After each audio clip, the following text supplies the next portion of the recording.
26 January 2023, ang ICC nag-umpisa na naman ang investigasyon sa drug war. And then the appeals chamber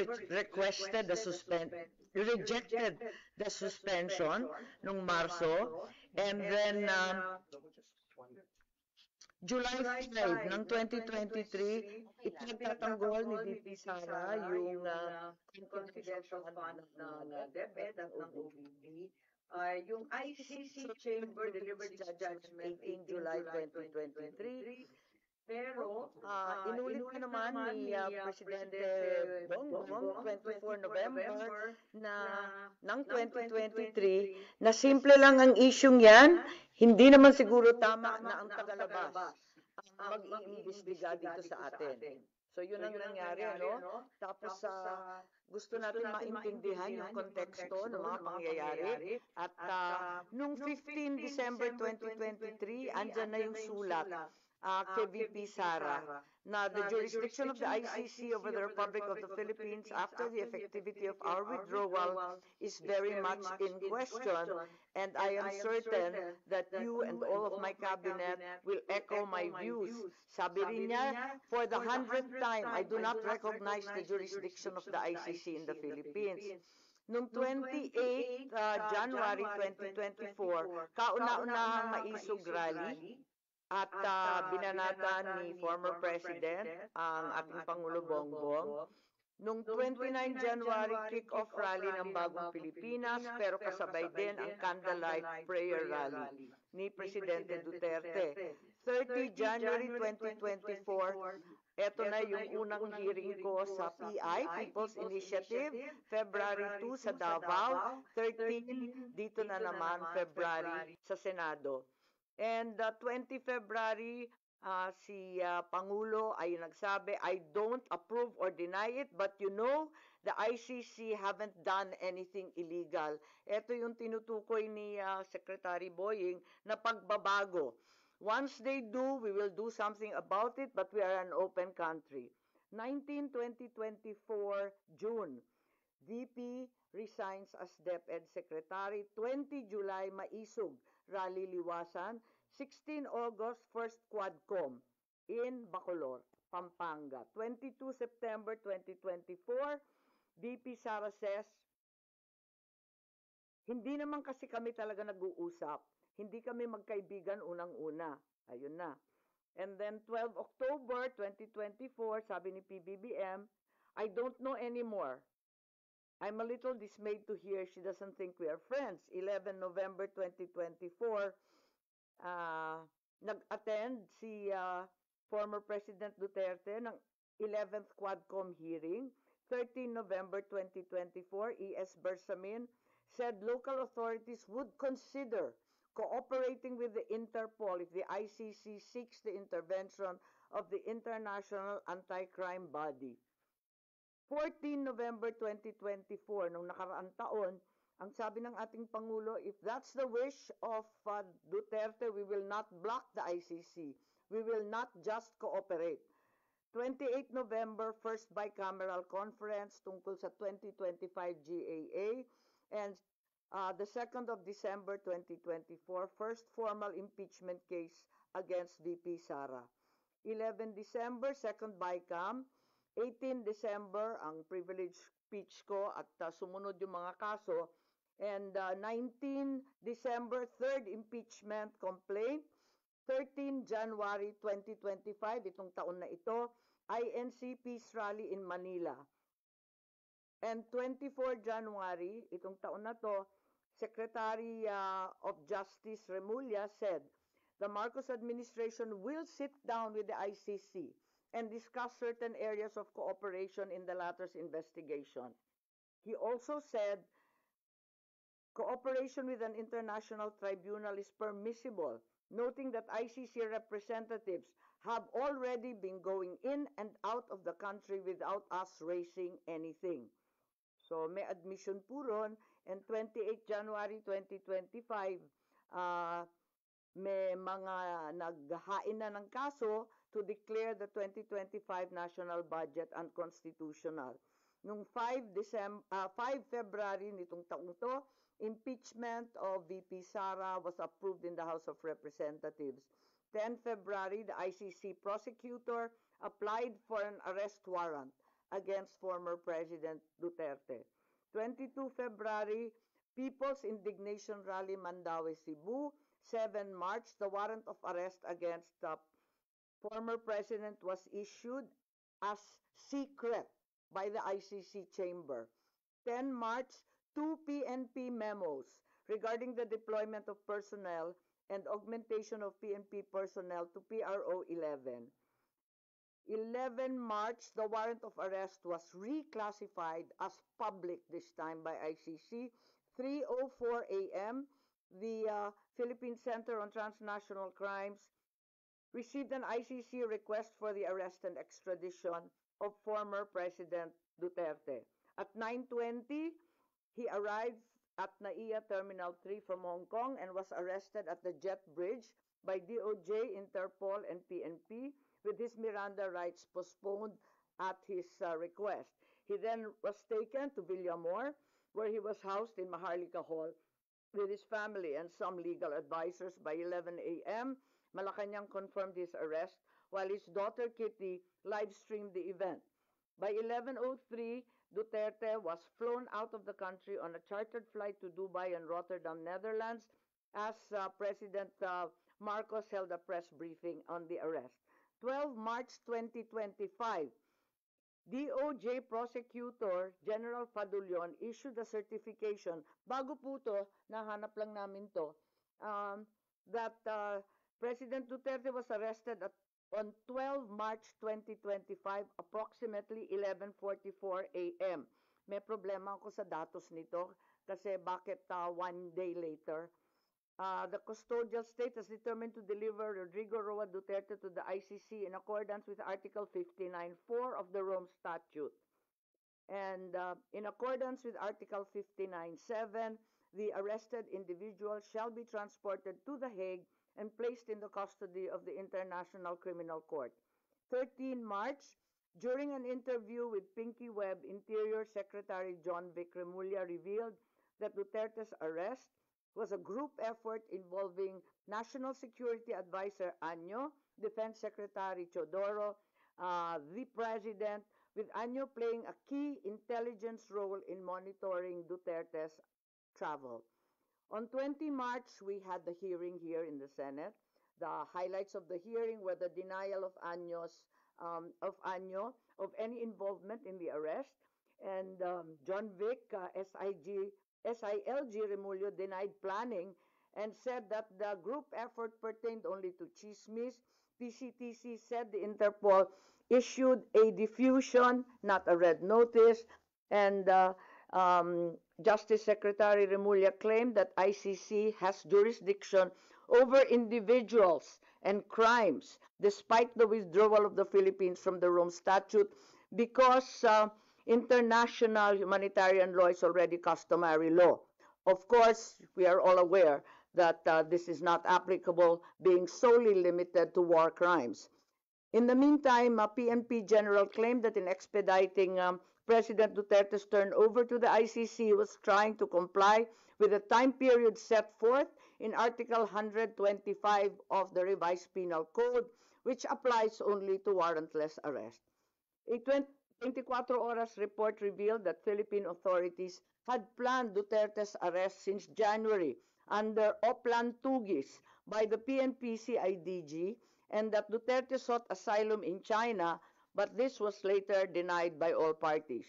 On the same day, DILG Secretary Remulla denied involvement in the arrest, stating he was unaware of any core group behind it and only learned of the Interpol red notice on the day of Duterte's detention. So as far as the investigation goes, this is the timeline, and we're happy to share it with you. In the meantime, I'd like to read the preliminary findings following last week's investigation and public hearing. Number one, the Philippines had no legal obligation to arrest former President Rodrigo Roa Duterte and turn him over to the International Criminal Court. What was received was only a diffusion notice, not verified or approved by the Interpol Secretariat. No verification by the Interpol whether the request complied with Article 3 of their constitution, forbidding Interpol from undertaking any intervention or activities of a political, military, religious, or racial character. Under the terms of the diffusion notice, there was no obligation on the part of the Philippines to turn over former President Rodrigo Roa Duterte to the ICC, absent any request for extradition or request for surrender. Under Article 92 of the Rome Statute, a provisional arrest is followed by a request for surrender. There is also no indication that the ICC even requested for the surrender of former president after his provisional arrest. There is likewise no indication that the ICC requested extradition after the arrest. Finally, the argument of Secretary of Justice Remulla is deeply flawed, inasmuch as international humanitarian law, customary law, cannot apply. He is accused of crimes against humanity, not war crimes. IHL refers to war crimes. Procedural administrative matters such as court processes do not become part of customary international law.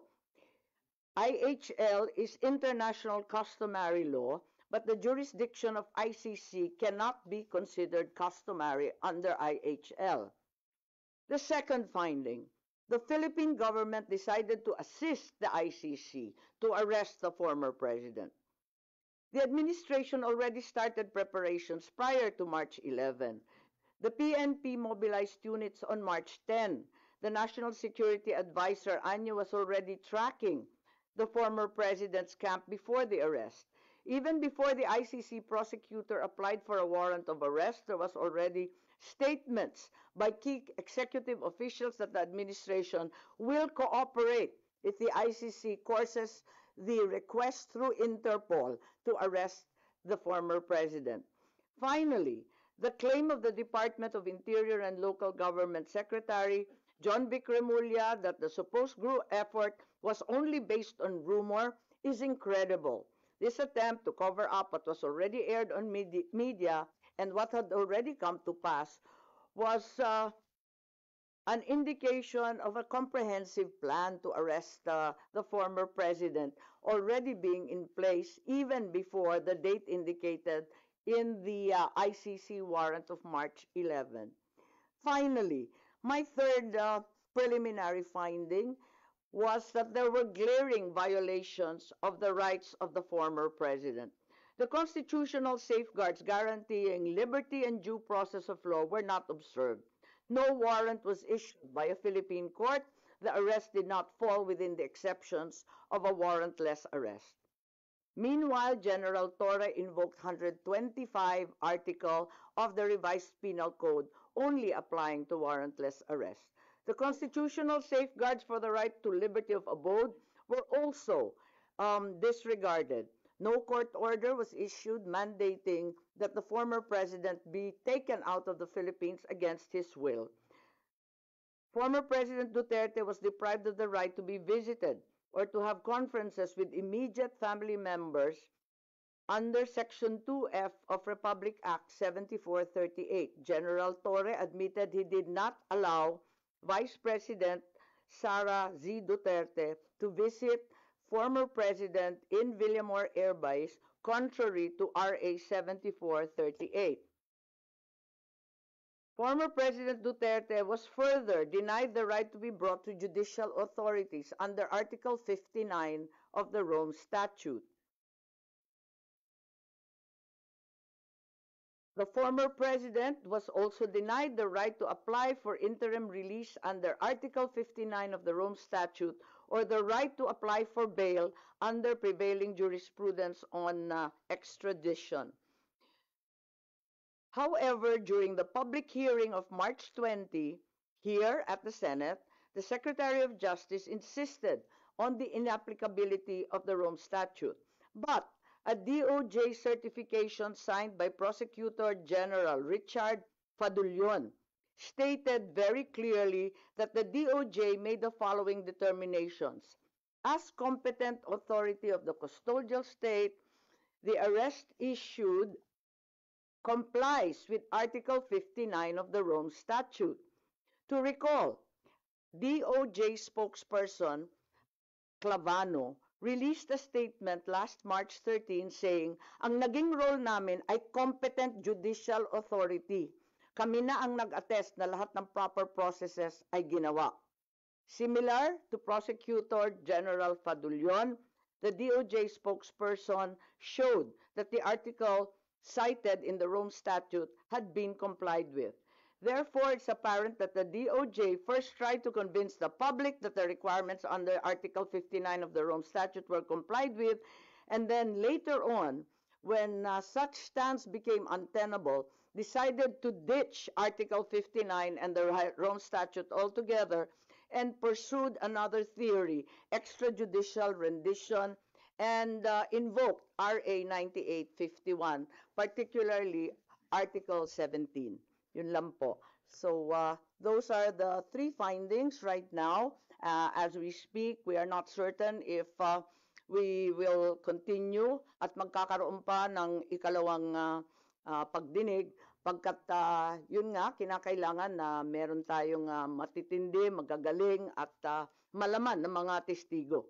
So nagbubuo pa kami kung sakali at kung hindi, pag-aaralan na lamang natin ang nabunyag nung nakaraang linggo. Yes?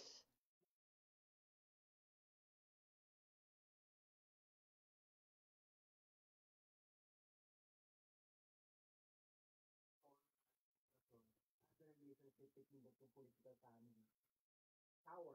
Is that an accurate conclusion?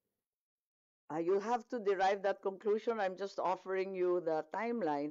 Pero ipinagtapat naman ni Secretary Boying Remulla na talagang nagbago. Tinatanong ko kung kailan nagbago at bakit nagbago at ano yung pagbabago. Sabi niya lahat naman tayo habang tumatanda, natututo at nagbabago ang isipan. Yun lang ang pinaliwanag niya. Pero maliwanag na nagkaroon ng pagbabago. Kaya nga, may nagsasabi na yung Interpol bawal sa kanila mag-issue ng red notice pagkat may duda sila na political. Kaya ang pinalabas lamang nila ay yung diffusion para hindi sila sumabit kasi pinagbabawal ng sariling konstitusyon ng Interpol kapag political.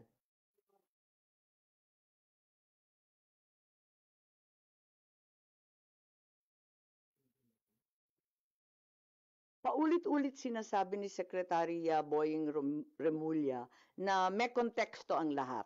At sa palagay ko maliwanag na may konteksto na talagang sumasabay sa alitan at pagwawalang tiwala ng dalawang panig itong mga pagbabago sa legal processes and our international stand, ano? Nagbago rin talaga. Ano po yung nakikita yung legislation or are you planning a resolution for the Senate to take a certain stand? Ano po yung dulo nitong investigation? Well, ang dulo nito, maliwanagan tayo dito sa ICC. Yung iba nagsasabi na baka dapat ibalik na naman sa NBI at wag daw sa Philippine Center for Transnational Crime ang ugnayan sa Interpol. So may mga recommendations in policy, yun naman talaga ang ating pakay in aid of legislation. At alam din natin na hindi pa tapos to kasi may mga warrant pa na ilalabas. Alam natin na may 5 ng narinig tayo na laman nung ikalawang warrant na mula sa ICC. Kung tama ba ang proseso, or kung hindi tama ang proseso, hindi na dapat maulit. So, importante yon. At syempre, yung mga OFW natin na nasa ibang bansa, nanganganib talaga at natatakot kung dito mismo sa sariling bansa, natatangay ang isang dating Pangulo na may edad na at may sakit. Paano pa raw sila? Kaya nais nilang malaman kung ganun na pinaglalaban natin yung mga na peperwisyo, na ko-convict pa sa ibang bansa, pinaglalaban natin na makauwi, paano ba ang sitwasyon ni Presidente? Ngayon, isa pa, medyo marami pong galit at nananawagan sa akin at tinetext ako, sinong mananagot dito sa nangyari? Kasi hindi naman po pwede na nakalusot ng basta. Para kumalas na kayo sa alyansa o dahil sa nakalipas na dalawang political rally ng alyansa ay hindi na kayo na-mention ng Pangulong Bongbong Marcos? Kasi sinabi ko naman na talagang sa patuloy nilang pagbabanggit ng executive privilege, sub judice, ng national security, talagang parang mistulang nagtatago ang ating gobyerno ng mahahalagang katotohanan. At hindi ko talaga matanggap, kaya't kinakailangan malaman natin at hayaan na lamang ako na malaya na magsiyasat para malaman ng taong bayan ano nga talaga ang mga pangyayari, kung may nalabag na batas at kung ano ang pagbabago or bagong legislasyon na kinakailangan. At tulad ng sinabi ko naman mula pa nung umpisa ng halalan, mananatili akong independent dahil higit sa anumang politikal na pakinabang, dapat manaig ang soberanya ng bansa at ang tunay na katarungan para sa bawat Pilipino. Oo, wala, matagal na yun. Oo.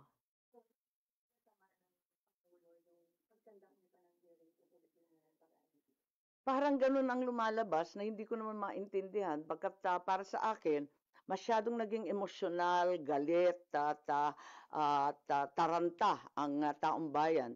At nakita naman natin naglabasan sa kalsada, nag-iiyakan, nagpoprotesta. Kaya imbis na lumala pa itong sitwasyon na to, minarapat ko na alamin kung ano talaga ang nangyayari para kumalma tayong lahat at maanalisa kung ano talaga ang nangyari. Kaya lang, eto nga, hindi ko naman intensyon na anti-administration yung hearing. As a matter of fact, kung maaalala ninyo, halos lahat ng testigo galing gobyerno. Hindi ko naman alam yung mga sagot nila. Kaya nga ako nagtatanong kasi hindi ko alam yung sagot. Malay ko ba kung anong sasagutin nila? Nung hindi sila magkasundo at hindi tumutugma yung mga sagot nila, hindi maganda yung itsura ng pamahalaan, nagalit yata sa akin na nabunyag yon sa aking hearing. Po. Hindi, matagal na kami hindi masyado nag-uusap, maraming humaharang, matagal na, oo. Nakikita ko lang pag public events, oo. At saka mabilis lang yon, maraming tao, ganun.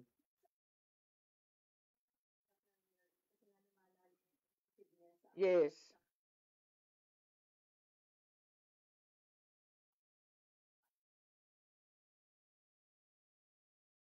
Lumalim ang emosyon in the sense na nakita nila na maraming pagkakamali, at least yung tatlo na binanggit ko, na paulit-ulit na rin lumalabas sa social media. Kung tutuusin, very contrapuntal na siya, very anticlimactic na siya. Kasi paulit-ulit na yung lumalabas pati sa mainstream. Lumalalim ang ating kaalaman at mas lalo tayong nagagalit kasi labis-labis na ang dagok sa ating soberanya. At nababalitaan natin, labas-masok ang Amerika. Kahit hindi EDCA sites, ang katutak pa daw na Typhoon missiles ang pinapasok. Labas-masok din ang China sa ating karagatan at sa West Philippine Sea. Ngayon, dinadampot na lamang ang mamayang Pilipino at dinadala sa The Hague. May natitira pa ba sa bansang Pilipinas? Nakakaawa naman tayo kung ganyan. So, kung lumala, sa palagay ko, lumalim ang pag-uunawa ng taong bayan. I think yun ang kontribusyon. Kasi maski Duterte, Marcos, hindi na naging partisan, parang lahat medyo nagkaliwanag ng kaunti kahit papano.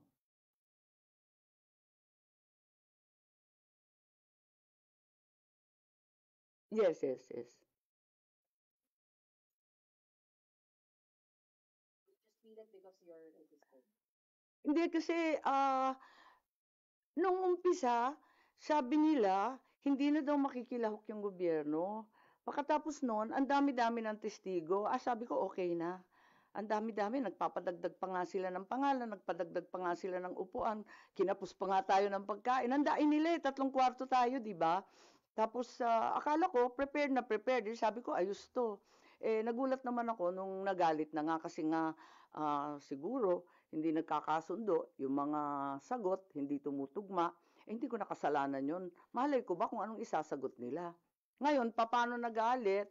Kasi naalanganin na ako, hindi ako napunta. Gusto ko pa naman, over-prepared na nga ako pumunta doon sa Tacloban Rally. Hindi ako pumunta. Tapos, mabuti na lang pala hindi ako pumunta at hindi na ako binanggit. Kaya ako nalaman. Sa Cavite and Laguna ka lang man hindi binanggit. Sa Tacloban lang nabanggit pa. Nabanggit pa. Ganun. Mali. O di, Kung bang asin po pula sa Tacloban? Ay, ganun. Hindi ko na maalala. Sa totoo lang, hindi ko masyadong tinututukan yung kampanya. Nandito ako sa investigasyon. Parang naisang tabi na, nakatutok talaga ako dito para malaman kung ano pa. banggit ng Pangulo sa inyo last Mm. campaigns Cavite and Laguna. You take it as mukhang masama loob sa inyo. Yeah, okay lang. Walang problema. Kasi nga sabi ko, nakatutok naman ako dito. Hindi naman na eleksyon, kampanya, politika ang pinaka-importante. Nangingibabaw sa akin itong mga dagok sa ating kalayaan, sa ating soberanya. Hindi ko kaya to eh. Talagang ipaglalaban ko yan eh. Yung pag hindi yung hindi binanggit, pagkatapos sabi 11 na lamang ang kanilang kandidato, wag na tayo magpahirapan ng katawan. Sabi ko, kakalas na muna ako kung nahihirapan kayo. Mas madali naman ganun, okay lang sa akin, walang problema. Ang sabi may nag-aampon, hindi ko masyadong pinapansin kinakarir namin to eh. Naduling-duling na nga kami kagabi eh. Alam niyo maganda naman yung libre, di ba? Yung malaya. So, mula sa poll, sinabi ko, independent ako. Pero yun nga, dun sa lawag, syempre, yung anak ko nagmamaktol. Bakit hindi ako pupunta? Di pumunta ako, ganun. Tapos may mga kaibigan, pumupunta. Noong pa naman hindi naman ako present sa lahat ng lugar. Oo. Sa Carmen Davao, absent ako doon. Ayun. Tsaka sa Dumaguete yata, ewan ko, saan ko ba hindi masyadong pinuntahan. Wala naman. Siguro, nabunutan rin sila ng tinik na sabi ko, kakalas na lang ako para simple at klaro. Parang maliwanag na maliwanag.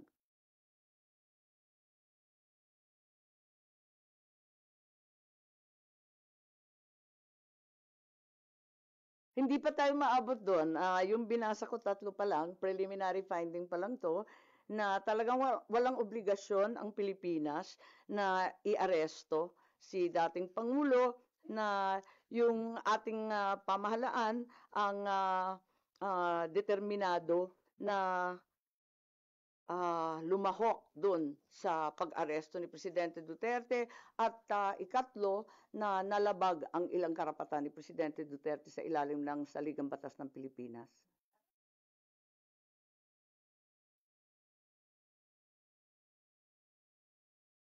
At tinitignan pa namin yung dates kung kailan nag-umpisa kasi walang kaliwanagan. At paiba-iba nga yung version. May lumabas nga na nagulat din ako yung March 12 lang yung DOJ kung bakit ganun. Tapos na ang lahat, tsaka lang pala natanggap ng DOJ.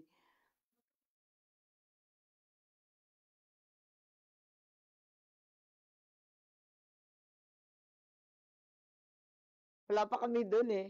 Inaalam pa lang natin kasi nga preliminary pa lang to. Tinitignan ko pa lang dahil ang taas pala ng interest di ko akalain na ganun kadaming manunood. Ano niya bang manalo? Bakit yung makakala sa administration at this point? Talagang Oo nga, sabi nga, suicide bomber nga daw ako eh. Because it's more important to me, may bagay na mas mahalaga sa politika, may bagay na mas mahalaga kaysa sa kampanya at panalo. Anong ibig sabihin ng senador na walang bansa? May kahulugan ba yun? Communication na mas matimbang ang mga Duterte kaysa Marcos ngayon. Palagay ko, lampas-lampas na to sa Duterte at Marcos. Ang pinag-uusapan na dito, yung soberanya ng ating bansa. Mabigat na to eh. Ibang usapan na to. Kung ano-ano ng dagok ang nangyayari. Eto nga, yung mga EDCA sites, yung mga Typhoon missiles, yung sangkatutak na banggaan, kuno, dyan sa West Philippine Sea. Ano lang matitira sa atin? Pati yung mamamayan, dinadampot na lamang at naging probinsya na tayo ng dahig.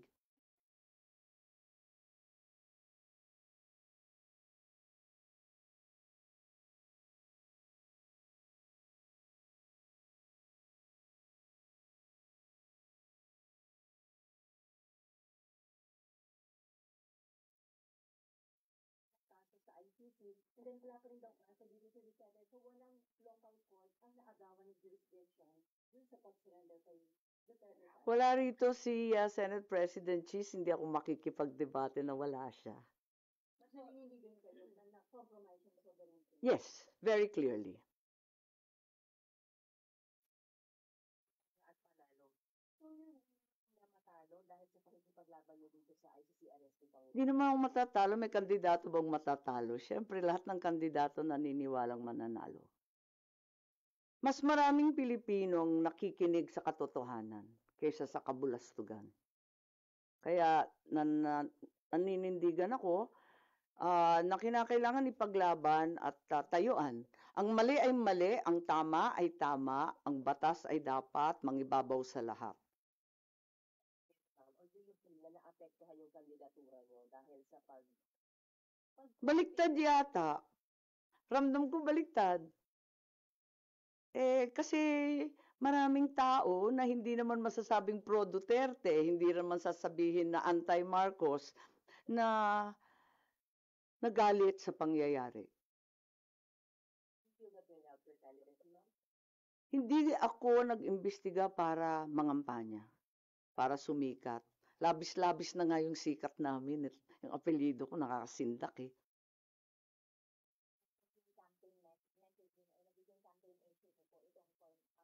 Hindi naman ako nag-imbestiga para magpasikat or ma-endorso or maging bahagi ng ibang partido. Nag-imbestiga ako para malaman kung ano talaga ang nangyari at kung talagang nasunod ang batas ng Pilipinas, kung talagang kaya natin tayuan ang ating soberanya at kalayaan. Yun nga ang tinatanong ng lahat, sino daw kakasuhan.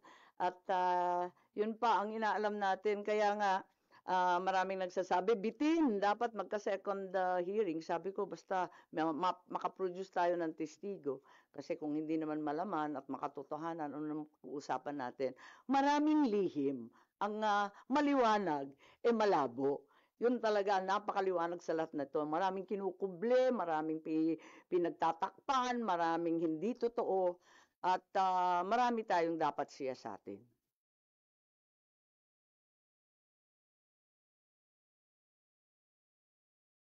Hindi ko alam. Tulad ninyo, alam ko lang ang report ko, at sa ngayon, hindi pa maliwanag talaga. Ang daming